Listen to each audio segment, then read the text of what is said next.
വർഷം മുൻപ് ബാപ്പായുടെ വീട്ടിലെ മുല്ല പൂത്തു. നിറയെ ഇലകളേക്കാളേറെ പൂക്കൾ. മുല്ല പൂക്കുന്നതു കാണാൻ ഞാൻ എന്നും അവിടെ പോയി.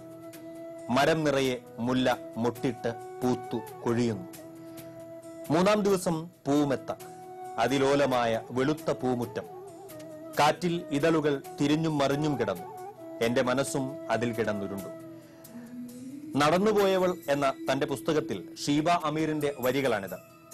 മുറ്റത്തിന്റെ ഒത്ത നടുക്ക് താഴെ 8 മീറ്ററോളം വ്യാസമുള്ള തൂവെള്ള മെത്തയൊരുക്കി മേലെ വള്ളിക്കുടിൽ പോലെ ശാഖകൾ വിരിച്ചു നിൽക്കുന്ന ഉതിർമുല്ല അന്തരീക്ഷത്തിൽ സുഗന്ധത്തിന്റെ നിലയ്ക്കാത്ത ഉറവയാകുന്നുണ്ട്.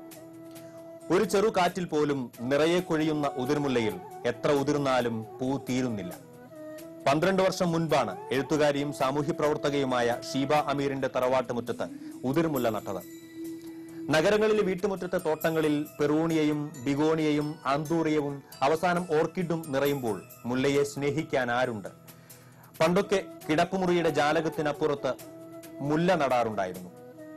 കിടപ്പുമുറി മുകൾ നിലയിലാണെങ്കിൽ പുറത്ത് മാവ് നടുമായിരുന്നത്രേ. പുതുമഴ പെയ്യുമ്പോഴാണ് സാധാരണയായി ഉതിർമുല്ല പൂക്കുന്നത്. പിന്നെ ഏതാനും ദിവസം പൂമഴ തന്നെയാണ്. തറവാട് പുനർനിർമ്മിക്കുന്നതിന്റെ ഭാഗമായി ഉതിർമുല്ല ഇനി വെട്ടിമാറ്റും. ഓർമ്മകളുടെ മുല്ലമെത്തയൊരുക്കാൻ, ഈ മുറ്റത്തെ പൂമുറ്റമാക്കാൻ ഇനി ഉതിർമുല്ലയുണ്ടാകില്ല. ഷീബ ആമീറിന്റെ തൃശൂരിലെ തറവാട്ട് വീട്ടുമുറ്റത്തുള്ള ഉതിർമുല്ലയുടെ ചുവട്ടിലാണ് ഞാനിപ്പോൾ നിൽക്കുന്നത്.